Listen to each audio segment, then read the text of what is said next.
Back my YouTube channel મારી YouTube ચેનલમાં તમારા બધાનું સ્વાગત છે। આજે આપણે બનાવીશું ગાંઠિયાનું શાક। એના માટે એક વાટકો મેં ગાંઠિયા લીધેલા છે, 10 થી 12 કળી લસણ લીધેલું છે, એને મેં સમારી નાખ્યું છે।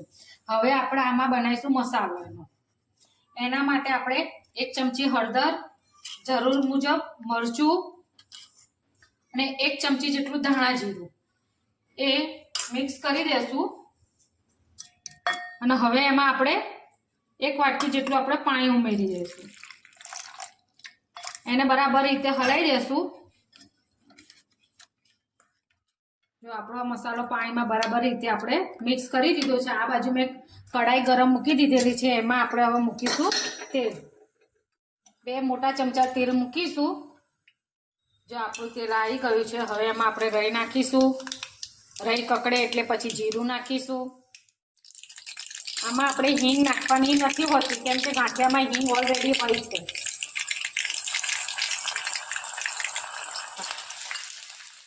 લસણ થોડુંક લાલ થાય ત્યાં સુધી આપણે એને રાખીશું। જો તમે મારી ચેનલમાં નવા હોય તો લાઈક કરજો, શેર કરજો અને સબસ્ક્રાઈબ કરજો, જેથી કરીને મારા વિડીયો નવા મૂકવાનો મને આનંદ આવે।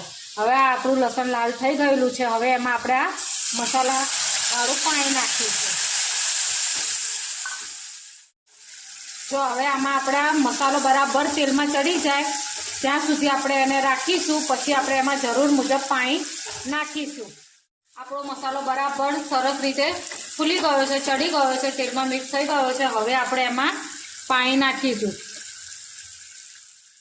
જો આ 2 વાટકી જેટલું પાણી છે એ હું અંદર નાખું છું। હવે આપણે મીઠું ઉમેરી દઈએ, સ્વાદ અનુસાર મીઠું નાખીશું આપણે, અને પાણી ઉકળે ત્યાં સુધી આપણે હવે રાહ જોઈશું। આપણું આ પાણી સરસ રીતે ઉકળી ગયું છે, હવે એમાં આપણે આ 1 વાટકા ગાંઠિયા છે એ ઉમેરી દેશું અને બરાબર આપણે એને હલાવી દઈએ। અને આમાંથી એકદમ સરસ જાડો રસો થાય ત્યાં સુધી આપણે એને ગેસ ઉપર રાખીશું। જો 1 મિનિટ 1 થી 1.5 મિનિટ જેવું આપણે રાખીશું, ત્યાર પછી આપણા ગાંઠિયાનું શાક એકદમ સરસ રીતે રેડી થઈ જશે।